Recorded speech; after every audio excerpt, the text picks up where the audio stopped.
Reciban un cordial saludo, estimados estudiantes. Continuamos estudiando la asignatura de Estudios Sociales. En esta ocasión, recuerden que hemos estado viendo el trabajo en el Ecuador, que vimos un poco lo que es el turismo, las hidroeléctricas y todo eso. En esta ocasión nos vamos a enfocar en estudiar un poco sobre lo que es el Estado ecuatoriano y sobre todo lo que es la economía. Para ello vamos a iniciar estudiando la estructura del sistema financiero. El sistema financiero está conformado por un conjunto de entidades e instituciones que se encargan de administrar los recursos monetarios excedentes de las personas. Estos se denominan ahorros. Y sobre todo tienen que hacerlos circular hacia otras personas demandantes de estos recursos, lo cual lo denominamos como crédito.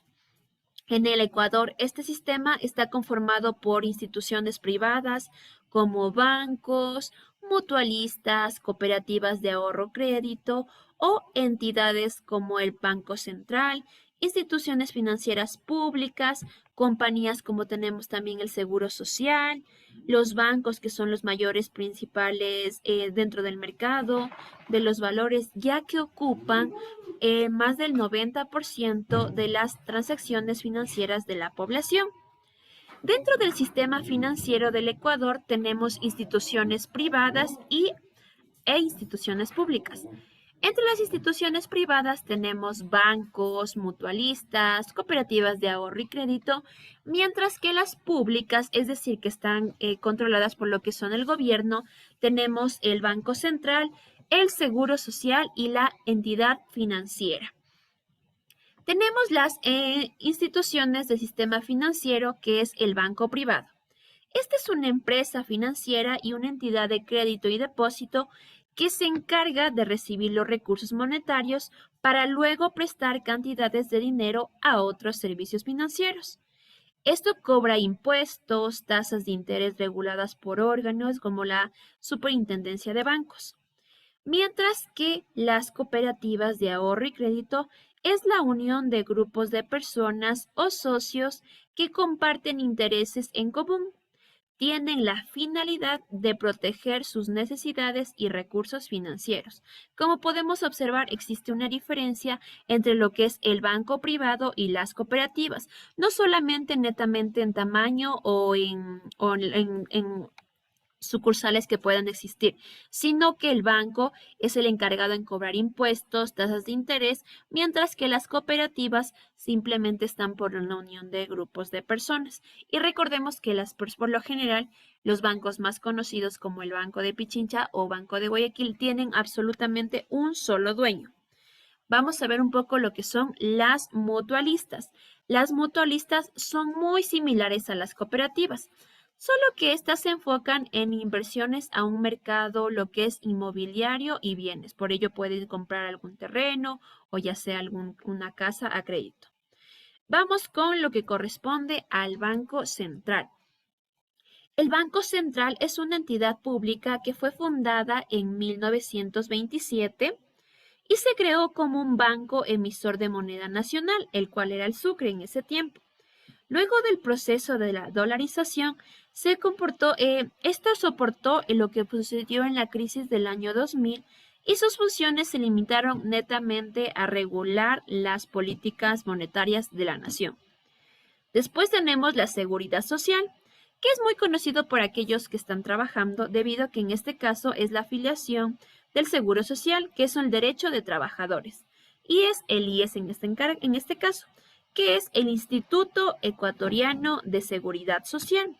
Este cuenta con su propio banco mediante el cual genera préstamos hipotecarios o vinculados al sistema de la salud. Y recordemos que dentro de estos cuatro instituciones que nosotros tenemos, la seguridad social es el que presenta un interés más bajo al momento de realizar préstamos. Es mucho más cómodo.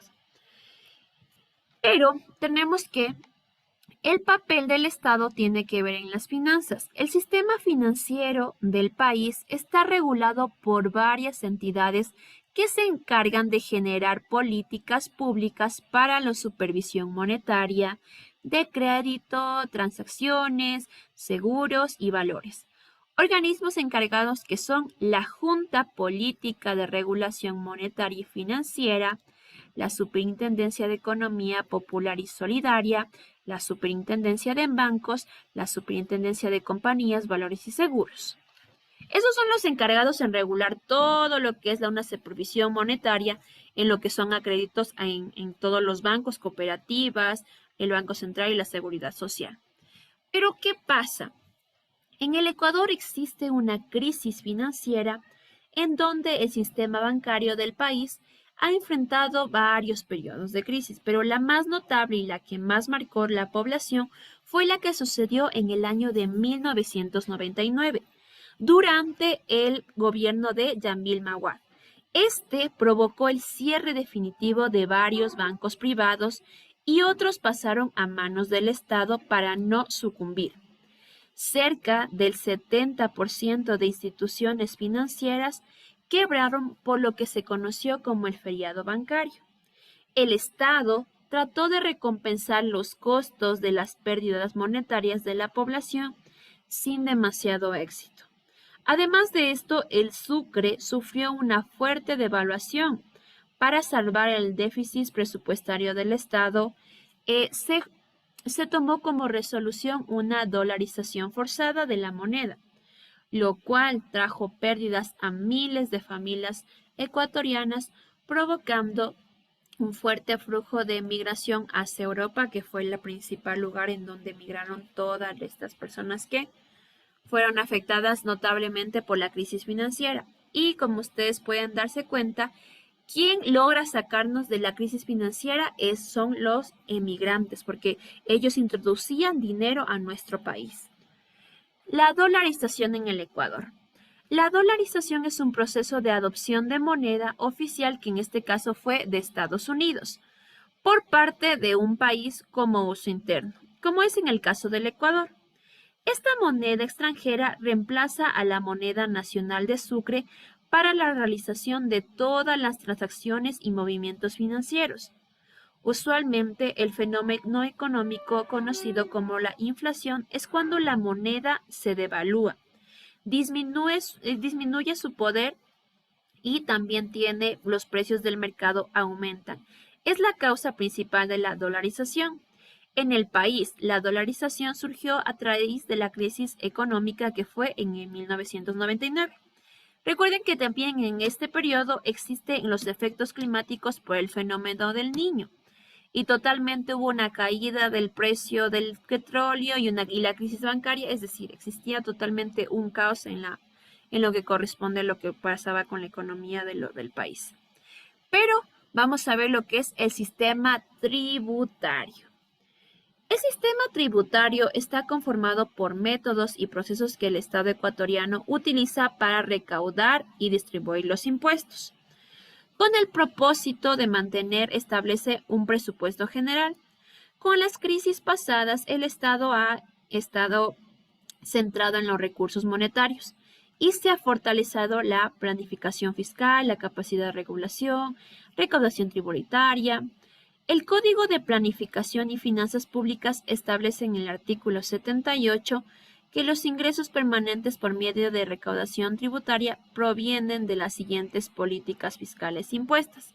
Es decir, tenemos los impuestos, las tasas tributarias, la venta de bienes y servicios, rentas, inversión y multas, transferencias y donaciones corrientes. Desde aquí la manera en la que el Estado puede generar o puede tener recursos a través de las acciones que cumplen sus ciudadanos. Por último, tenemos la política fiscal y los impuestos. El presupuesto del Estado ha sido financiado en los últimos años por distintas modalidades de impuestos. Existe un impuesto al valor agregado nosotros podemos darnos cuenta que tenemos al momento de adquirir cualquier producto, que es conocido como el IVA, el cual es el impuesto a la renta. Este es el impuesto a los productos que se importan desde el exterior, que se conocen como aranceles. El endeudamiento con el exterior es una estrategia aplicada históricamente para enfrentar etapas de crisis política.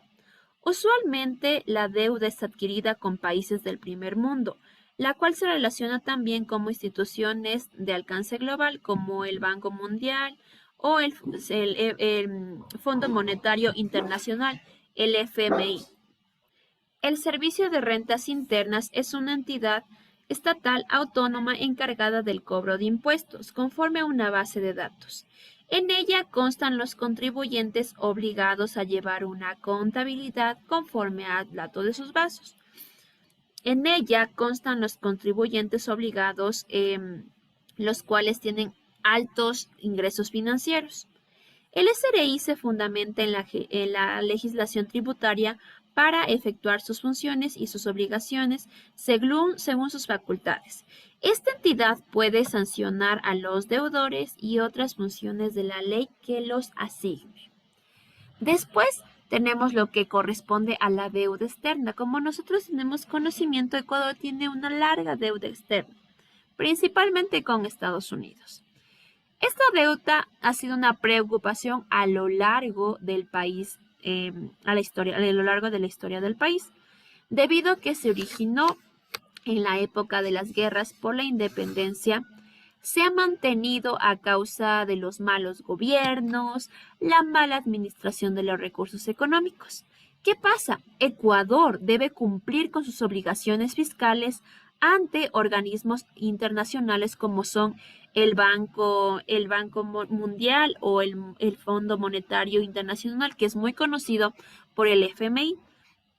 Durante las épocas de bonanza de economía, el Estado debe saldar estas deudas mientras responde a lo que son los problemas financieros del pueblo, por lo cual es una de las causas del ajuste presupuestario general del Estado, que perjudica totalmente a la economía y al progreso de la nación. Existen dos tipos de deudas externas. Tenemos la deuda privada, que es la adquirida por personas particulares como banqueros, empresas nacionales, y por último tenemos la deuda pública, que incluye un conjunto de ayudas financieras que el Estado recibe por parte de otros países o bancos internacionales. Recuerde que el FMI no entrega el dinero sin tener unas condiciones establecidas a cargo. Por ejemplo, el FMI le puede decir al país que le entrega una cierta cantidad de dinero, sin embargo, él tiene que reducir su presupuesto para la educación para que se cumpla con el pago que el gobierno va a hacer a la deuda que adquirieron. Es por eso que existen varios conflictos y es considerado que el FMI dentro de Latinoamérica no está bien visto que un gobierno haga pautos con él, porque siempre pone sus condiciones eh, para poder prestar dinero al pueblo y por lo general las condiciones son las que más afectan a la población baja, sobre todo a la población que tiene escasos recursos. Bueno, estimados estudiantes, eso ha sido todo por el tema de hoy. Espero que se encuentren bien. Hasta luego.